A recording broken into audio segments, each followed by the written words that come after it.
ओम श्री परमात्मने नमः। प्रणाम। इस भाग में हम श्रीमद् भगवद गीता के तृतीय अध्याय के श्लोक 23 से 43 तक का वर्णन करेंगे। वीडियो के अंत में चर्चा होगी कि इस दिव्य ज्ञान को अपने दैनिक जीवन में किस प्रकार सरलता से उतारा जा सके, इसलिए वीडियो को अंत तक अवश्य सुने। इस भाग में वर्णन है उस दृश्य का जहाँ अर्जुन कुंद मन से ग्रसित होकर श्री कृष्ण भगवान से अपने संशय मिटाने के लिए प्रश्न पूछ रहे हैं और श्री कृष्ण भगवान उन्हें समझा रहे हैं कि हे पार्थ, यदि कदाचित मैं सावधान होकर कर्मों में न बरतूं तो बड़ी हानि हो जाए, क्योंकि मनुष्य सब प्रकार से मेरे ही मार्ग का अनुसरण करते हैं। इसलिए यदि मैं कर्म न करूं तो ये सब मनुष्य नष्ट भ्रष्ट हो जाएं और मैं संकर्ता का करने वाला हो जाऊं तथा इस समस्त प्रजा को नष्ट करने वाला बनूं। हे भारत, कर्म में आसक्त हुए अज्ञानी जन जिस प्रकार कर्म करते हैं, आसक्ति रहित विद्वान भी लोक संग्रह करना चाहता हुआ उसी प्रकार कर्म करे। परमात्मा के स्वरूप में अटल स्थित हुए ज्ञानी पुरुष को चाहिए कि वो शास्त्र विहित कर्मों में आसक्ति वाले अज्ञानियों की बुद्धि में भ्रम अर्थात कर्मों में अश्रद्धा उत्पन्न न करे, किंतु स्वयं शास्त्र विहित समस्त कर्म भली भांति करता हुआ उनसे भी वैसे ही करवावे। वास्तव में संपूर्ण कर्म सब प्रकार से प्रकृति के गुणों द्वारा किए जाते हैं, तो भी जिसका अंतःकरण अहंकार से मोहित हो रहा है, ऐसा अज्ञानी मैं करता हूँ ऐसा मानता है। परंतु हे महाबाहो, गुण विभाग और कर्म विभाग के तत्व को जानने वाला ज्ञान योगी संपूर्ण गुण ही गुणों में बरत रहे हैं, ऐसा समझकर उनमें आसक्त नहीं होता। प्रकृति के गुणों से अत्यंत मोहित हुए मनुष्य गुणों में और कर्मों में आसक्त रहते हैं। उन पूर्णतया न समझने वाले मंद बुद्धि अज्ञानियों को पूर्णतया जानने वाला ज्ञानी विचलित न करे। मुझ अंतर्यामी परमात्मा में लगे हुए चित्त द्वारा संपूर्ण कर्मों को मुझ में अर्पण करके आशा रहित, ममता रहित और संताप रहित होकर युद्ध कर।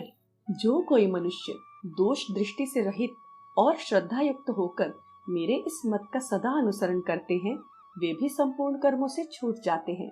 परंतु जो मनुष्य मुझ में दोषारोपण करते हुए मेरे इस मत के अनुसार नहीं चलते हैं, उन मूर्खों को तू संपूर्ण ज्ञानों में मोहित और नष्ट हुआ ही समझ। सभी प्राणी प्रकृति को प्राप्त होते हैं, अर्थात अपने स्वभाव के परवश हुए कर्म करते हैं। ज्ञानवान भी अपनी प्रकृति के अनुसार चेष्टा करता है, फिर इसमें किसी का हठ क्या करेगा। इंद्रिय के अर्थ में अर्थात प्रत्येक इंद्रिय के विषय में राग और द्वेष छिपे हुए स्थित हैं। मनुष्य को उन दोनों के वश में नहीं होना चाहिए, क्योंकि वे दोनों ही इसके कल्याण मार्ग में विघ्न करने वाले महान शत्रु हैं। अच्छे प्रकार आचरण में लाए हुए दूसरे के धर्म से गुण रहित भी अपना धर्म अति उत्तम है। अपने धर्म में तो मरना भी कल्याणकारक है और दूसरे का धर्म भय को देने वाला है। इस पर अर्जुन कहते हैं, हे कृष्ण, तो फिर यह मनुष्य स्वयं न चाहता हुआ भी बल से लगाए हुए की भांति किससे प्रेरित होकर पाप का आचरण करता है। इस पर श्री भगवान कहते हैं, रजोगुण से उत्पन्न हुआ यह काम ही क्रोध है। यह बहुत खाने वाला अर्थात भोगों से कभी न अघाने वाला और बड़ा पापी है। इसको ही तो इस विषय में वैरी जान। जिस प्रकार धुएं से अग्नि और मैल से दर्पण ढका जाता है तथा जिस प्रकार जेर से गर्भ ढका रहता है, वैसे ही उस काम के द्वारा यह ज्ञान ढका रहता है। और हे अर्जुन, इस अग्नि के समान कभी न पूर्ण होने वाले काम रूप ज्ञानियों के नित्य वैरी के द्वारा मनुष्य का ज्ञान ढका हुआ है। इंद्रियां, मन और बुद्धि ये सब इसके वास स्थान कहे जाते हैं। यह काम इन मन, बुद्धि और इंद्रियों के द्वारा ही ज्ञान को आच्छादित करके जीवात्मा को मोहित करता है। इसलिए हे अर्जुन, तू पहले इंद्रियों को वश में करके इस ज्ञान और विज्ञान का नाश करने वाले महान पापी काम को अवश्य ही बल पूर्वक मार डाल। इंद्रियों को स्थूल शरीर से परे यानी श्रेष्ठ, बलवान और सूक्ष्म कहते हैं। इन इंद्रियों से परे मन है, मन से भी परे बुद्धि है और जो बुद्धि से भी अत्यंत परे है वह आत्मा है। इस प्रकार बुद्धि से परे अर्थात सूक्ष्म, बलवान और अत्यंत श्रेष्ठ आत्मा को जानकर और बुद्धि के द्वारा मन को वश में करके हे महाबाहो, तू इस काम रूप दुर्जय शत्रु को मार डाल।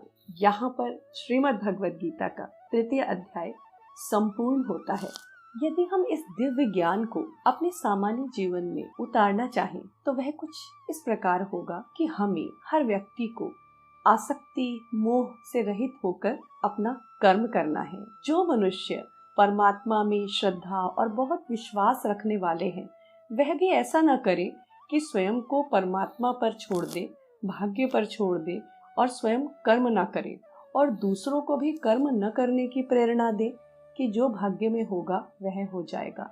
इसके विपरीत ज्ञानी जन, बुद्धिमान व्यक्ति स्वयं भी परमात्मा से प्रेरित होकर कार्य करे, कर्म करे और दूसरे व्यक्तियों को भी कर्म करने की प्रेरणा दे। साथ ही साथ यह ज्ञान भी दे कि उन्हें कर्मफल में आसक्ति और मोह में पड़कर स्वयं को दुख नहीं देना है। इससे आगे प्रभु यह भी समझा रहे हैं कि हर आत्मा को अपने गुण के अनुसार कर्म करना है, अपने धर्म के अनुसार कर्म करना है। ऐसा नहीं कि दूसरे व्यक्तियों के कर्मों के फल देखकर उसके अनुसार अपना कर्म निर्धारित करना है। हर व्यक्ति को अपने गुणों, अपनी विशेषताओं के अनुसार अपना कर्म स्वयं निर्धारित करना है और उसकी प्रेरणा एक बार फिर परमात्मा से लेनी है। इससे आगे परमात्मा समझा रहे हैं कि व्यक्ति को अपने ज्ञान का, अपनी बुद्धि का प्रयोग अपने विकारों को दूर करने के लिए करना है। उसे जानना है कि उसके अंदर जो काम रूपी विकार है उसको व्यक्ति ने दूर करना है, मोह को, आसक्ति को परे करना है। तभी वह कर्मों से प्राप्त होने वाले फलों में मोहित नहीं होगा और दुख, विषाद, परेशानियों से दूर रह सकेगा। आशा है आपको सुनकर सुखद लगा। यदि हाँ तो इसको शेयर कीजिए जिससे और कोई व्यक्ति भी लाभान्वित हो सके। चैनल को सब्सक्राइब कर लीजिए, नोटिफिकेशंस ऑन कीजिए जिससे श्रीमद् भगवद गीता का अगला भाग आप तक शीघ्रता से पहुंच सके। श्रवण हेतु धन्यवाद एवं प्रणाम।